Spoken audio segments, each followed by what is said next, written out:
Okay. Well, welcome everyone to our final TCS Plus talk for this academic year.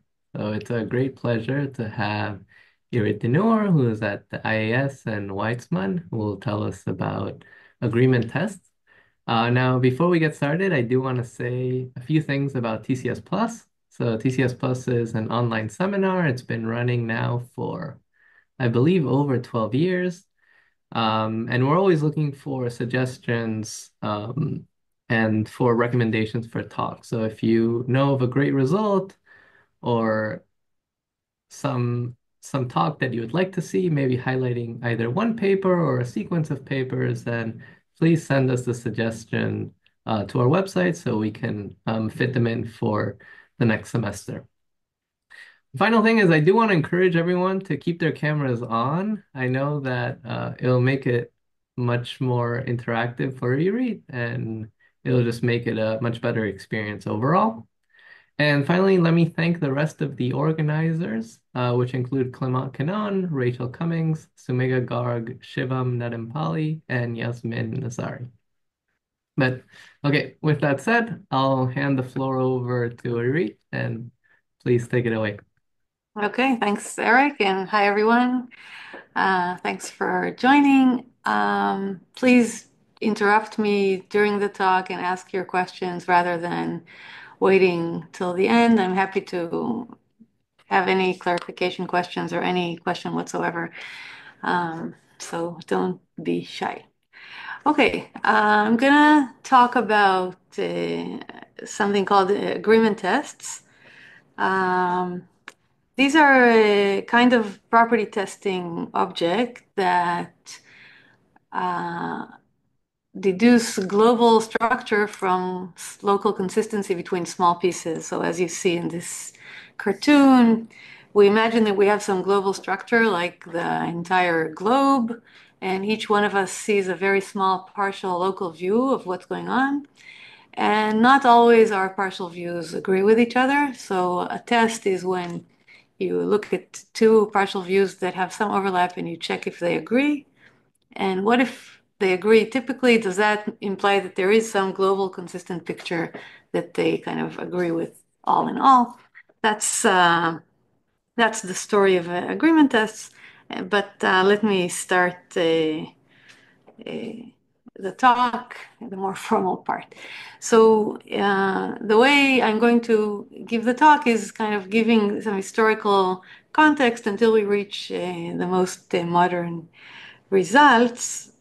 So the first part of the talk, I'm going to talk about low degree tests, which are very famous kinds of property testing results that are crucial for PCP constructions and proofs of PCP theorems and so on. Then I'm going to talk about abstract agreement tests, which are basically, oh, this is not working, I guess. Abstract agreement tests, which are abstractions of low degree tests, more along the lines of the story I just told. These are kind of interesting in their own right, but also useful in all kinds of PCP amplification settings. So I'll describe some of those. And this will all be kind of background, and then I'll move the last part of the talk. I'll talk about agreement tests on special kinds of families of subsets, which are high dimensional expanders. And I'll talk about the sequence of results, the first result we had in this area, and then some interesting counterexample that comes from a kind of topological construction I want to discuss, and then how this is overcome, and we have the best result that we know right now. And and I'll wrap up the talk. So that's my plan. Okay, so let me start by talking about low degree tests. Okay, so what are low degree tests? You're given some function such as this, say it's over a vector space of dimension 2, but of course it can be higher dimensional. And the way you're given this function is just you're given the points of this function on every element in the vector space. And the question is this function a low degree function? Namely, can it be represented in this way as a are there coefficients so that the function can be written as summation aij x to the I, y to the j, where I plus j are always at most d. So that means the degree is at most d. So not every function can be written as a low degree function. And the question is, how close is your function to being low degree? And the famous low degree test says that this can be tested by basically selecting a random line through the vector space, so affine line, and then reading some number of points on that line. How many? You need d plus 2 points. And then the restriction of your function to those d plus 2 points cannot be anything. It is restricted in some way if it was low degree. The question is, if this test succeeds, does it imply anything about your function? Is it close to being low degree? And of course, the answer is yes. And there are many different low degree testing variants that analyze this. So here's one of them. Here, we're not choosing any line. We're just choosing we're only choosing axis parallel line, so either a column or a row. So basically, we're choosing either a value for the y coordinate or I put the x coordinate and the y coordinate in the same place. That was my mistake. But anyway, either choose an x coordinate and let the y coordinate be free, or choose a y coordinate and let the x coordinate be free. And then you read some number of points on that line and do this test. And the theorem says that if the test succeeds, so with probability 1 minus epsilon, what you see is consistent with a locally low degree function, there must be a global low degree function that agrees with most of the local pieces. And that's the content of the low degree test. Okay, so far, hopefully this is familiar to people. Moving on, maybe I feel like maybe I should fix this here so that it's not confusing to anyone. And just write A1 and A2. Okay. Moving on, one thing that you can notice in the low degree test is that the tester makes a lot of queries. If the degree is, I don't know, square root the size of the field or some non-constant degree, the number of points you must read is proportional to the degree. And that's not constant. And if you want to use this as a component in a larger construction where you do some kind of recursion like we do in PCPs, you want to have the test make fewer queries. And a natural way to do it is to ask the prover not to give you the function on every point, but to give you the function on every line. So basically, for every line, instead of reading a bunch of points, you just have one answer give you the value of the function on the entire line. So if you want to envision how the proof looks like, we call it a lines table. It looks like this. Basically, for every vertical line, you have one entry, and for every horizontal line, you have one entry. That's the new proof where the kind of values have been aggregated into pieces. So there's an entire piece corresponding to one line. Now, when you do this kind of aggregation, there is a question of consistency. A single point here occurs both in this line and in that line. And when the prover just writes the value of each of these lines, they don't need to be consistent. The prover can write inconsistent values. So the kind of test we need to do is to test that indeed these are consistent. And that's the agreement test. So here is the test that we do. Given this kind of lines table, choose one of the random vertical lines and then choose one of the random horizontal lines. So you choose one of these and one of these. And then you read the value on that line. So f sub a is the local function that just gives you values on this line. And f sub b is the local function that just gives you values on this line. And you check that on the point of overlap, they agree. So that's a test that makes only two queries.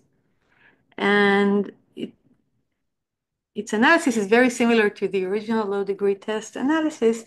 And indeed, you can prove that if these two local functions, fa and fb, agree with high probability, say with probability 99%, it implies the existence of a global function g, itself being low degree, and it agrees with almost all the lines, with 1 minus epsilon prime of the lines. So this is like a prototypical agreement testing theorem, because what you have here is you start out assuming local agreement of partial functions. So each FA or FB is a partial function. It only talks about a small piece of the entire domain. And by doing tests between two partial functions that have some overlap, you deduce agreement with some global object, an entire low degree function of the entire thing. Okay. So, are you still promised that FA of X and FB of X are in fact low degree functions? Yeah, thanks for helping me point that out. Since the prover is providing me each of these as a single answer, I can force these answers to be whatever I want. So in particular, I only ask for low degree, univariate low degree functions on each local line. And this is what helps me deduce that the global function itself is low degree, because I know that the local pieces by design must be low degree. So when we read an entire line, we can force whatever kind of conditions we want locally on that line, and we'll see that come again later as well. Okay, so the line Sorry, versus, can I yeah, go ahead. just to make sure I understand this? So the prover gives me FA and FB as like a complete list of values or as something else that I can query? The prover gives you FA as one object. You can think of it as if the prover gives you the coefficients of a univariate Okay. low degree polynomial, and then you Mhm. can extract all of the values. Or you can Mhm. think that the prover gives you all the values, but under the condition that they must be low degree. If they're not low degree, you reject immediately. You don't even read the other guy. So, okay. Okay, so this was the one I talked about right now is this line versus column test. Maybe it's good to point out that this test works also when, okay, maybe I won't go there, but I want to say that you don't have to read only a line and two lines to get a two query test. You can also read a line and a point. So you can, for example, ask the prover to provide you with all the values of all the lines and also with all the value of all the points. And then one query will be a line and one query will be a point. That's called the line versus point test. And people have studied many variants of these things. And one direction that drew a lot of attention is this strengthening where you care about a theorem, unlike the one that I have over here, where the success probability was close to one. This was, most of the lines are consistent. You care about understanding the structure even if the success is only epsilon. So suppose someone told you, look, here's a lines table. You do the line versus line test. Epsilon fraction of the time, the test succeeds. Okay, that sounds like a very weak assumption. What can you hope to deduce? And this is called the low soundness regime, meaning you only have a small amount of success, or the 1% regime. And the answer is you can still prove, for example, these are two results, one by Aurora and Sudan and one by Raz and Safra, that analyze this low degree test in the small success regime. And they proved that if the test passes with small probability but not negligible, there must be a low degree polynomial that agrees with some epsilon prime fraction of the lines, not all of them, of course. And since it's only epsilon fraction, you could actually expect to have a list. So there could be one global polynomial that agrees with this 1% of the lines, and another global polynomial that agrees with another 1% of the lines. So all in all, you get a list. So this is partly why we call this regime sometimes the list decoding regime. And so these are two kind of celebrated results, and they were then lifted to get PCP theorems with similar parameters, so with a gap between 1 and epsilon. That was the motivation for these results, to get PCPs with strong gaps. The plane versus plane test is similar, except instead of asking for a line stable, you ask for a plane stable. Basically, the prover will give you for every plane a bivariate polynomial that describes your global function restricted to that plane. Of course, the prover can cheat you and give you a bunch of bivariate polynomials that have nothing to do with each other. And the Raz-Safra test shows that no, they must come from one global multivariate polynomial. So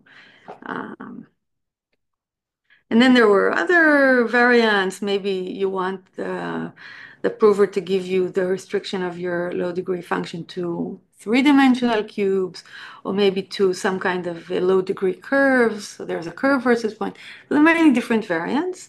One variant maybe I can mention is this variant where you ask the prover to give you the value of the function restricted to a L-dimensional subspace, and you test the two subspaces agree only when they overlap on almost everything. They overlap in an L-1 dimensional subspace.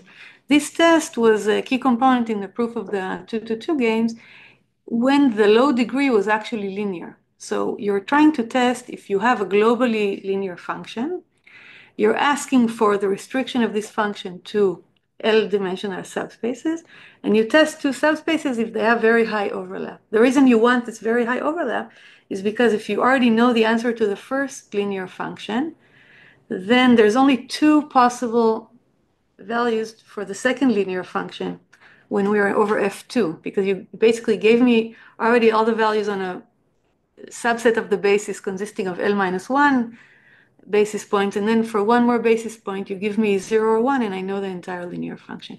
So this is like a 2-to-2 constraint. So for various applications, you need different things. Maybe that's my point here, just to connect it to various different works that we have seen over the years. Okay, so going back to Matthias's question, when you have these kinds of tests, the local functions, for example, the restriction to the L subspaces, it's easy for us to demand some properties for them. For example, I require that they have low degree. That's one thing I can require. Another thing I can require is that if this space, suppose I'm encoding some kind of constraint satisfaction problem, if inside my local view there is some constraint that I can check, I can require that the constraint is always going to be accepted. And that's kind of useful for us, that if you manage to capture some constraints, the local answers must satisfy them. Okay, so that's all I want to say about low degree tests. You know, it's a very well studied and big topic, and still not all the parameters are clear, and there are many interesting questions there, but it's not going to be my focus today. So I want to move on to talk about abstract agreement tests. And these started by a work of Goldreich and Safra, where they were looking at the proof of the PCP theorem and feeling like a lot of things are happening there simultaneously, and low degree polynomials appear there all over the place. And it's not clear what does the low degree structure give us, like what parts of the proof can be done even without the low degree part. The whole proof seemed very magical and kind of mysterious, so it was interesting to try to distill different aspects of it and understand them separately. So they formulated the following question. So we have some abstract function, so it's just you have some abstract set of n points, like n vertices, and you have some function that assigns some elements in an alphabet, say 0, 1, or some bigger number of values to every point. Okay, so you have this function in the sky that colors all the points by some colors from 1 to sigma. And also you have partial sets of this global set of 1 to n. So S1 is a subset of some number of elements. S2 is another subset. So maybe you can think of this picture here where, you know, the numbers from 1 to n are, you think of them as vertices in this hypergraph. And then S1 is some hyperedge containing some number of vertices. And S2 is another hyperedge, S3, and so on. You have a collection of hyperedges or subsets. These are analogous to how we had all the points of a vector space, and then the lines were certain subsets of points. So now we're abstracting this. And now the input to our agreement test is a bunch of local functions. So like the lines table, now we have for every subset, we have a local function that just tells me the values, supposedly of some global function, just tells me the values of the function on my local subset. And then fs2 tells me some values just on this subset. And so on, I have such a local function for every set. And now I can ask myself, okay, does this collection of local functions come from one global function or not? And what kind of test will I do? So I have an analogous two-query test. I have some distribution under which I choose two sets, Si and Sj, that have some overlap. And I accept if the local function of Si and the local function of Sj agree on every point in their overlap. So here I wrote it for every x in the intersection. I need that this local function agrees with that local function. So that's like the most natural thing one might do. And then in this situation, you will have an agreement theorem if you can translate local pairwise agreement to global agreement. So the theorem would look something like this. If the probability, so there is some distribution over choosing the Si and Sj, which I didn't specify right now. If the probability of agreement is at least some number, alpha, I don't know, if it's 99% or something, then I want to deduce that there is some global function, not a partial function. It's global on the entire set of 1 through n, so that the probability that I select a random set and I see if the global function restricted to that set agrees with my function is also high, some alpha prime. So that's the kind of theorem, and that's exactly what we had in the low degree test. That's the kind of theorem we had there.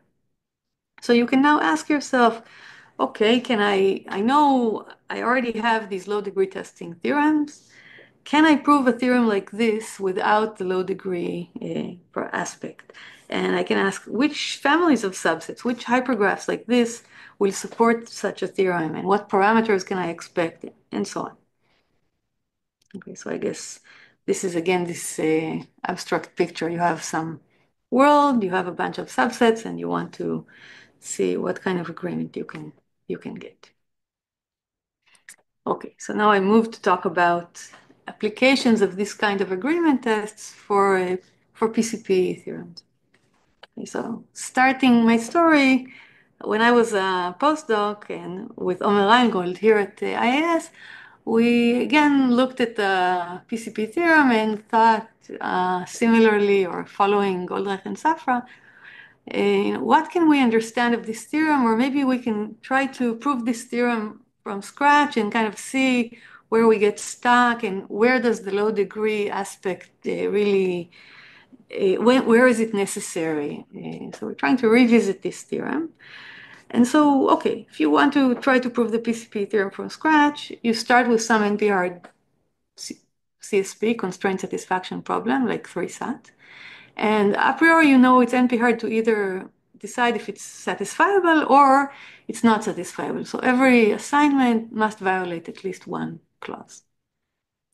The PCP theorem outputs a similar 3SAT instance with the promise that if you're not satisfiable, there is a constant fraction of clauses that will be violated under any assignment. So really what you want to do is kind of amplify, in the no case, the fraction of unhappy, unsatisfied clauses. Okay. How would you amplify the fraction of rejecting clauses? A naive way to do it is to just take L tuples of clauses. So you construct now a new CSP. Instead of clauses that read 3 bits, you now have clauses that read 3 times L bits. And each clause is like the AND of L previous clauses.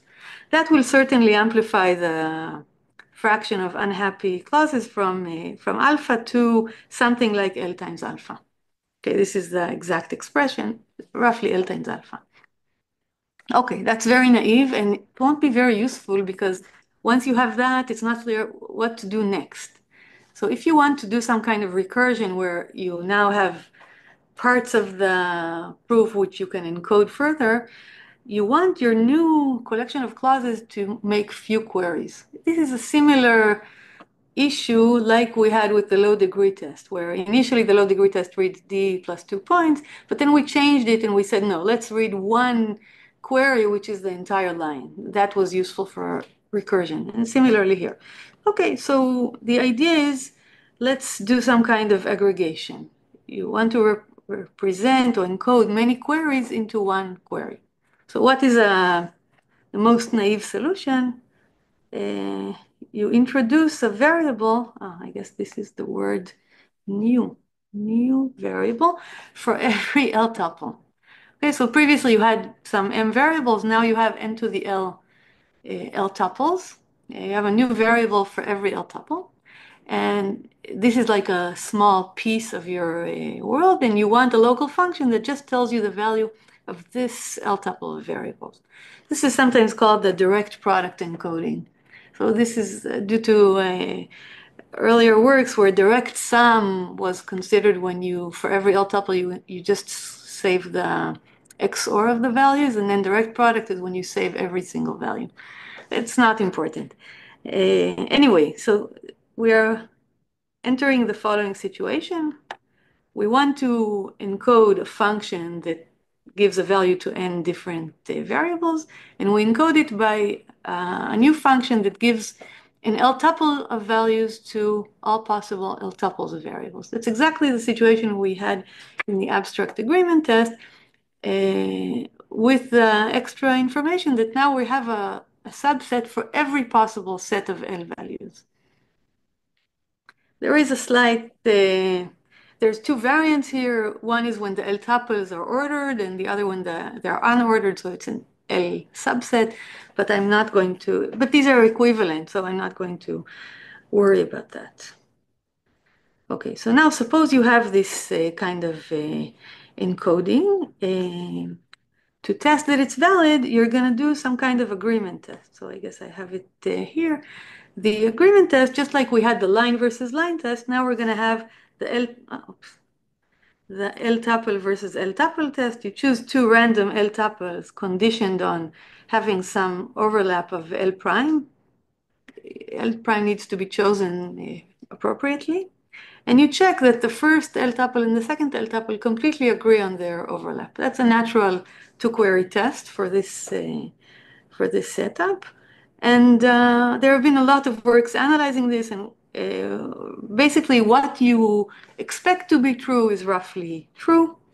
And once you have such a test, you can have an amplified PCP. Basically, just like before we read the 3L variables, now we can simulate reading them by reading maybe only 3 new variables, each of size L.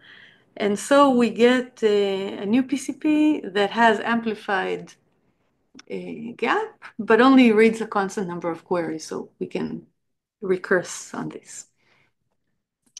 Okay, so indeed with Omer Reingold, we had some kind of PCP theorem using these ideas, and for that we proved some kind of agreement test along these lines. Without going too much into details, I can just tell you that since then, the agreement tests for this setup of all possible L subsets or L tuples have been studied very extensively. And in particular, a lot of focus was done for the low soundness regime. So what if you know that you have a collection of local functions, one per set of size L, and you are told that an epsilon fraction of them agree with each other? What can be deduced about this collection? So with Goldenberg, we showed that even if the success probability is small, you can still deduce that there's a global function. And when I say small, we managed to prove it for 1 over poly in L, the size of the tuple, with a 2-query test. And we actually showed a counterexample that you cannot do any better than polynomial. There is no global function higher than that. But this was overcome by a really beautiful paper by Impagliazzo, Cabanets, and Wignerson. They showed that if you move to 3 queries, then you can actually get to exponential. So even if the success probability is exponential in square root L, they managed to deduce some global function. And then we managed to move it all the way to L. So I can say that the domain where you look at all possible L subsets, this was pretty well understood by now. However, you might be unsatisfied with this kind of direct product encoding because you are taking an encoding of length n or information of length n, and you're encoding it by something of length n to the L. So that's very wasteful. And if you think of a PCP where you want to recurse this, it's going to blow up too much.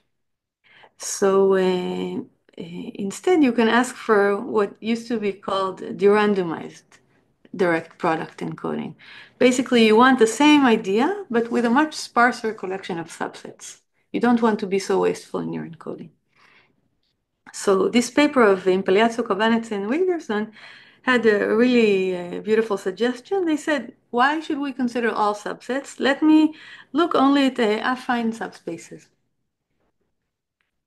You might think, well, we already discussed affine subspaces earlier in the low degree test, and the whole idea was to move away from that. But the difference between their suggestion and low degree tests is that they're just kind of arbitrarily mapping the set of endpoints to some fq to the m. And this allows them to define subsets that are affine, say affine planes in this space. But they are not requiring the restriction of the function to these planes to have any kind of low degree structure. They're just using the collection of subsets themselves as a way to de-randomize the larger collection of subsets.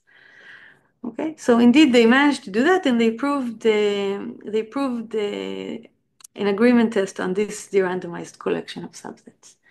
But that's kind of things came to a halt in terms of de-randomization for a while, and in fact.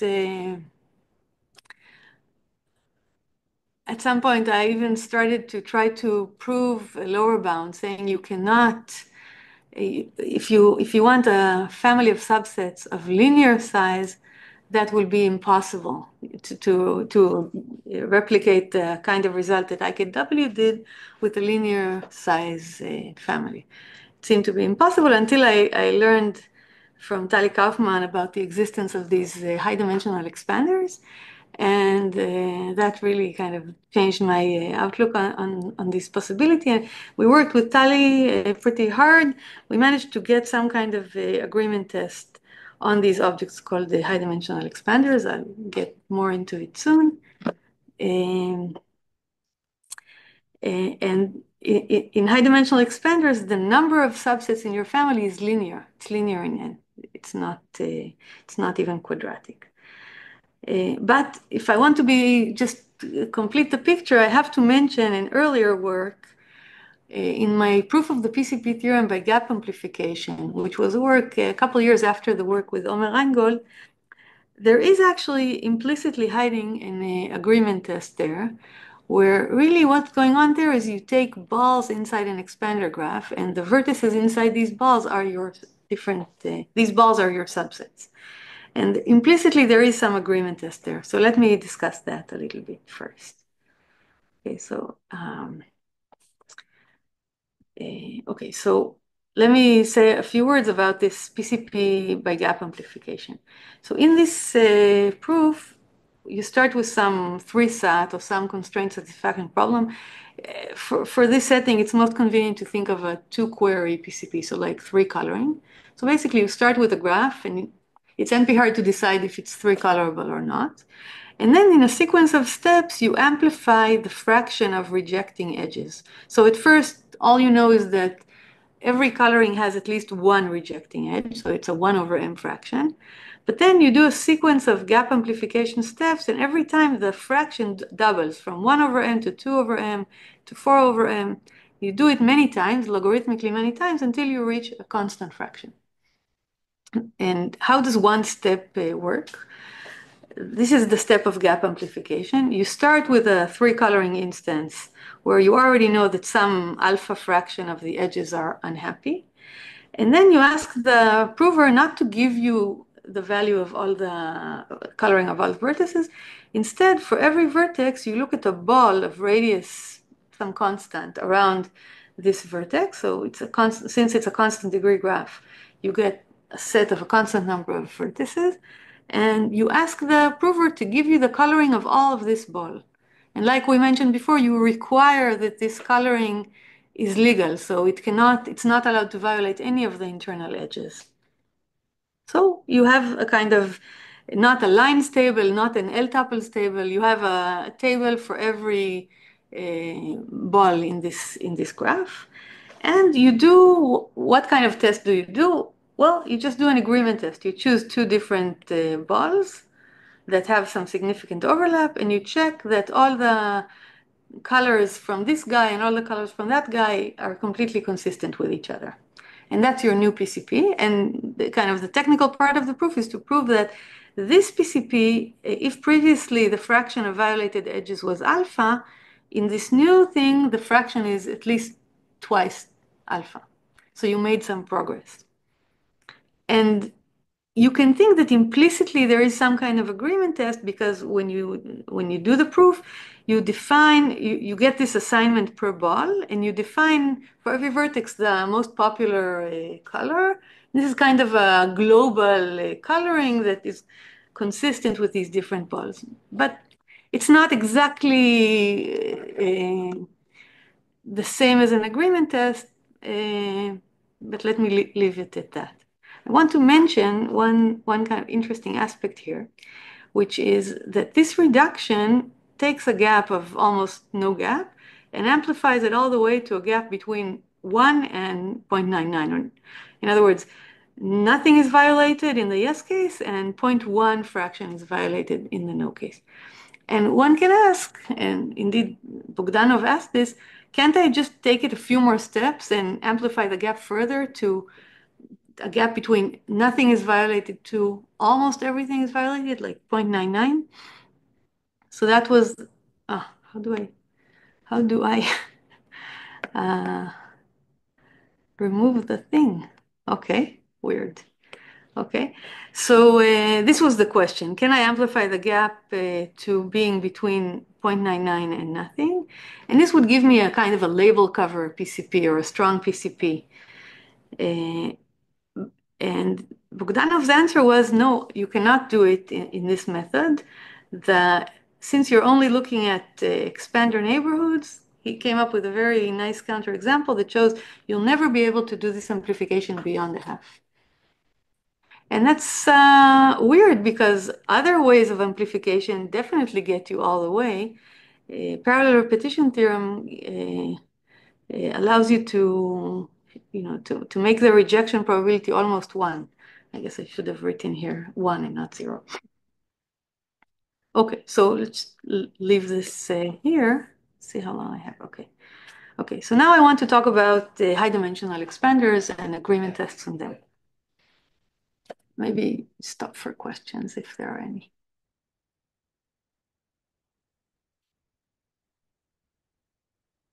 Okay, so high-dimensional expanders, for the purpose of this talk, I am not going to give a formal definition, but it's basically, you look at a domain of size n, so a set of n vertices, and you look at some family of subsets of size L. So it's not all n choose L, it's some smaller collection, and it's very small. It has only linearly many subsets, okay?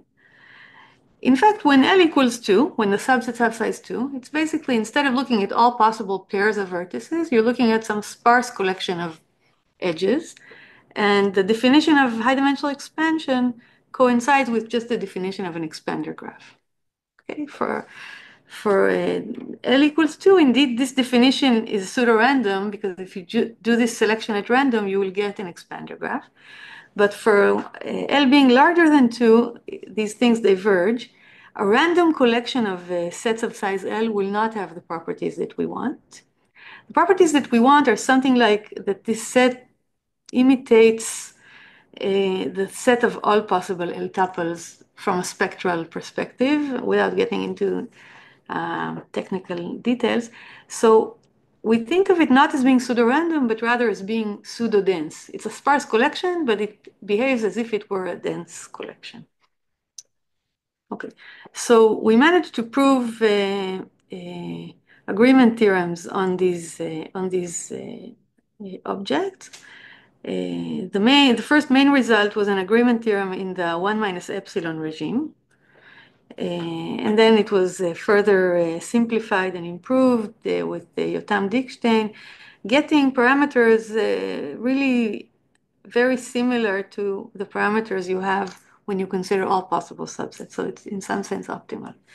But the question that really remained open is this question of 1%. What if you know that only 1% of the pairs of sets are consistent with each other, they agree, what can you deduce in that case? And we weren't able to push our techniques to analyze that scenario, and it was very frustrating, not clear why we weren't able to do it, until we found out that we aren't able to do it because there is a counterexample. So in work with Camber and then more formalized it with Mishulam, we realized that topological covers of our complex give us counterexamples to this theorem. And so I want to spend the next few minutes kind of introducing this, trying to explain this counterexample, because I think it's interesting, and maybe it can occur in other situations. So I think it's interesting to understand it.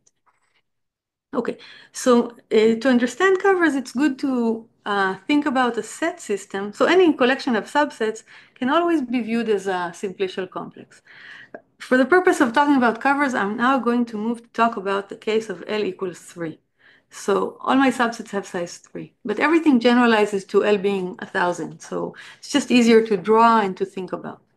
Okay, so if I have a collection of hyperedges of size 3, I can always think of each hyperedge as a triangle, right? And then naturally, I also think of the subsets of this set of size 3. So I also have the edges of the triangle and the vertices of the triangle. So I get a simplicial complex. And now I want to kind of think a little bit about what it means to be a cover, one simplicial complex covering another simplicial complex. So we all know what is a cover of a graph, right? If I have a graph, for example, this graph, just the cycle on 6 vertices, what is a cover of the graph, or a lift, we sometimes call it? For every vertex, you duplicate this vertex t times. I'm going to have a 2 cover. So every vertex has 2 copies upstairs. This vertex has these 2, and so on. And every edge has 2 copies upstairs as well. And you can choose this way to paste the 2 edges, or you can choose this way. However you choose, you'll get a cover. So in this specific picture, this cycle of length 6 is covered by a cycle of length 12. Okay, and you can see this property that locally, if you look at a vertex and its neighborhood, then locally it's isomorphic. No matter which copy you look at, there's an isomorphism between the local neighborhood and the neighborhood downstairs. And that's going to be the property that is maintained also for L equals 3. Maybe I should also comment that if I, instead of connecting this edge this way, I would connect it this way. This is allowed, right? I'm looking at the 2 vertices here and looking at where they go, where they come from upstairs. And then the edge, I need to connect either this way or that way. So if instead of the way I did it, I change this way, what I get, I don't know if you can see it, but let's see. I get the cover becomes one cycle completely disconnected from the other cycle. So basically the cover becomes a disconnected graph consisting of 2 copies of the graph downstairs. So that's kind of a trivial, not interesting cover. And the one that's connected is more interesting. Okay, now let's move to the case of L equals 3. So now my complex, so now I have a graph downstairs. It's not only a graph, it also has triangles. Okay, so it's a graph with triangles. And what does it mean to be a cover? So now I require that for every vertex, it's not only that it's covered by 2 copies, but that locally the neighborhood is isomorphic. So if this vertex covers this vertex, then all of its neighbors here go to the neighbors here. And also if there is a triangle here, it goes to a triangle here. So locally, distance 1 from a vertex, you must have a graph isomorphism. So basically, if it's a 2 cover, I have this neighborhood of this vertex, we call it a link, has 2 instances upstairs. Okay. So we always can have a cover of X by just taking 2 separate copies of X, writing them one on top of the other, that's a 2 cover. But more interesting when you have a connected 2 cover that doesn't come from 2 separate copies, okay? And that restricts the fact that links need to be isomorphic is a serious restriction. So let me show you. Suppose your complex was just one triangle. This was your X. It's a triangle, and the triangle is part of your collection. Now you want to go and create a two cover. So every vertex you duplicate twice. This vertex you duplicate twice and so on. And now every edge you introduce two edges. So for this edge you introduce two edges, and for this edge you introduce two edges. If it were a graph, this would be a perfectly legal cover. But since it's a two-dimensional complex and this triangle is also here, when we look at this vertex, we want that its neighborhood is isomorphic to the neighborhood here. But this neighborhood here also includes this edge. Because of this triangle, the link of this guy is actually an edge. So we need that the link of this guy should also be an edge. But if I look at this cover, this vertex and that vertex don't have an edge between them. There's no triangle. So this is like an illegal cover. Okay, to make it legal, I need to erase these two edges and put the edges like this. And look what happened. I constructed now a disconnected cover.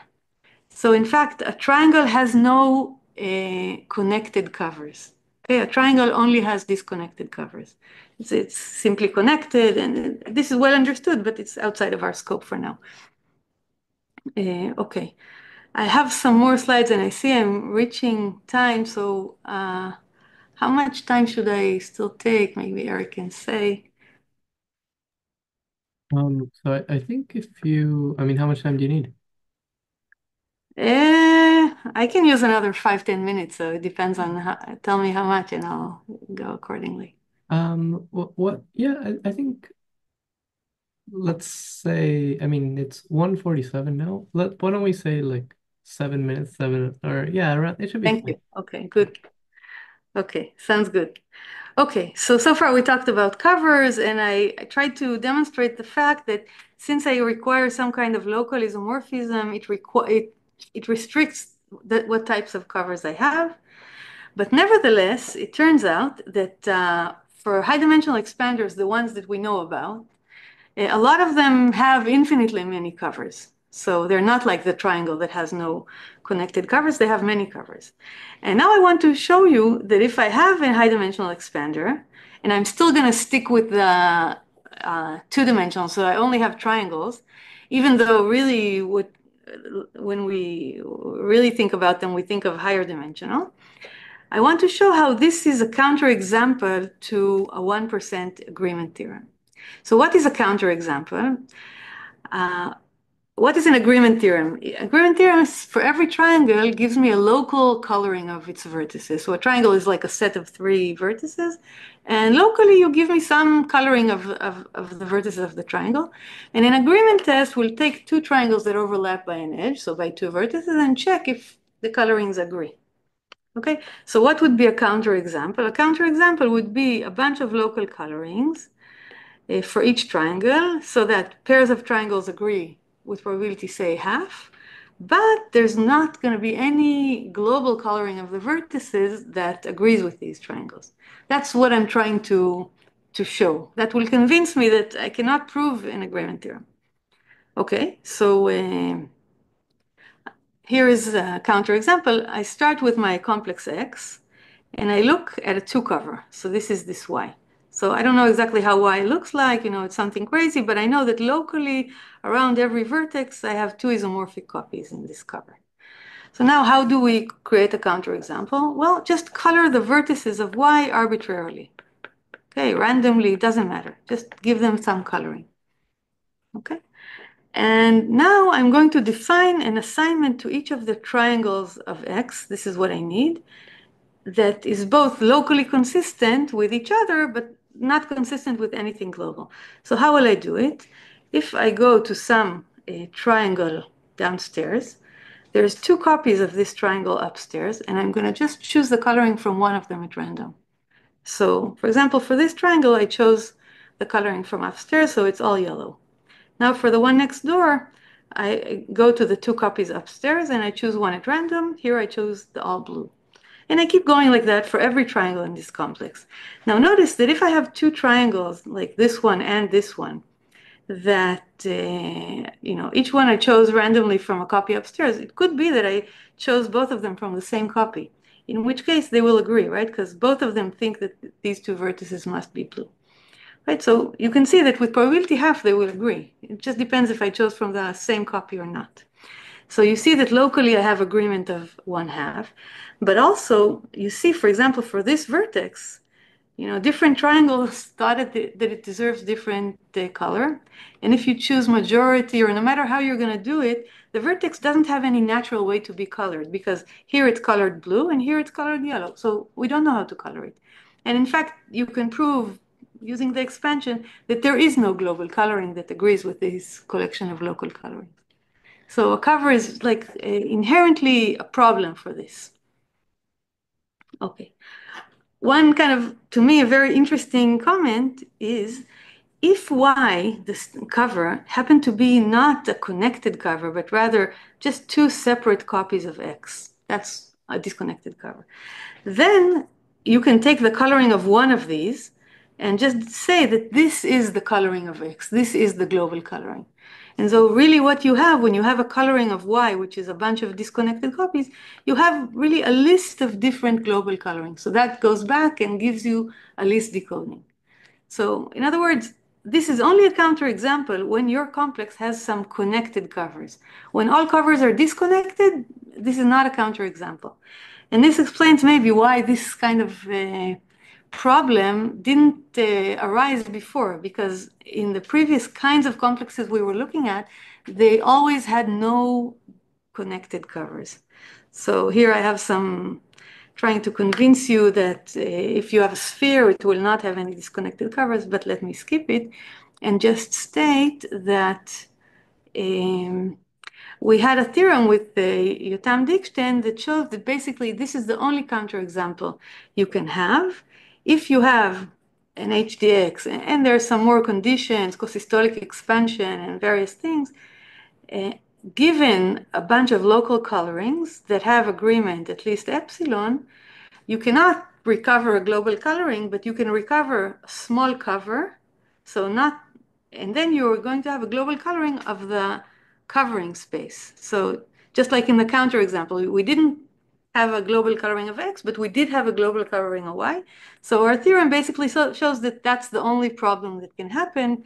And you get an agreement theorem with small soundness modulo a cover. And if in addition you know something about your space, for example, that there aren't any small covers, then you get a 1% theorem completely. And this is indeed, okay, skipping forward a little bit. This is a result of a sequence of works done also independently by Bafna and Mintzer.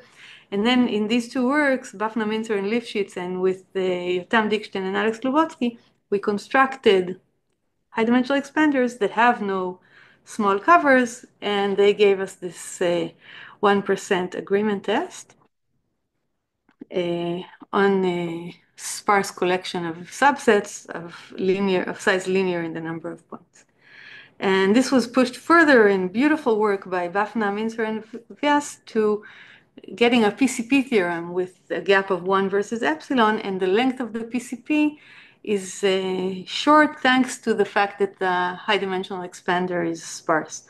The main idea there is to be able to push your PCP, your coloring instance or your CSP instance to kind of fit into the edges of the high-dimensional expander through very new and kind of exciting routing algorithms that use the high-dimensional expansion properties. Okay, let me conclude. So we talked about low-degree tests, then we talked about some kind of abstraction of them to families of subsets and the direct product encoding. We talked about how this goes into various PCP constructions and allows you to amplify the gap. And lastly, we talked about, I guess there is a circle here, agreement tests on high-dimensional expanders and going to the low soundness regime and how that involves some needing to overcome some topological obstacles related to covers. Maybe I rushed fast and I didn't have time to mention that a cover of a complex can be also described as a kind of cos cycle with non-abelian coefficients. So if you're more familiar with that language, these are the same. I think looking at it as cover is more insightful, but it's a matter of taste. Yeah, okay. I think I'll end here.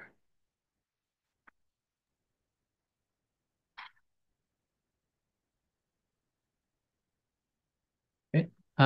So I guess we can do a few questions now, and then we can also go to an unrecorded session and keep asking. So are there any questions for Irit?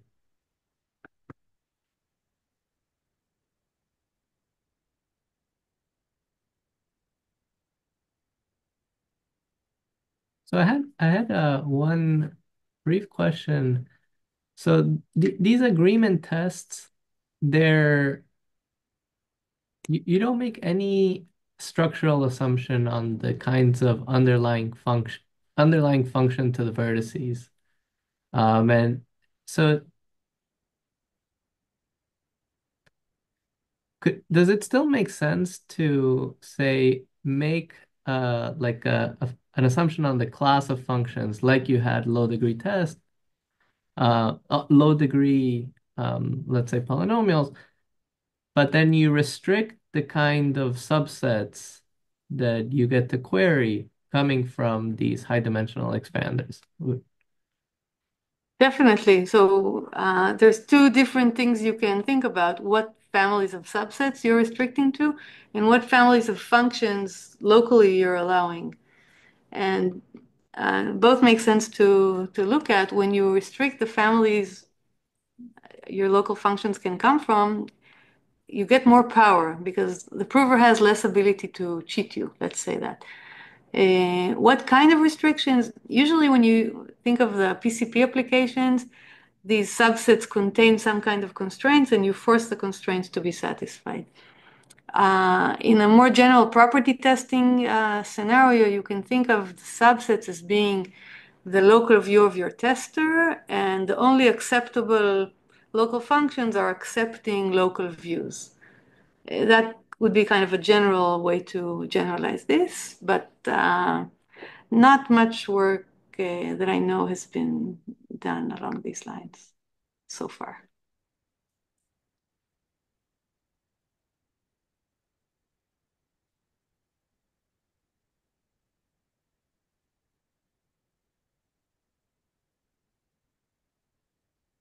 Okay. I'll take us off the recording and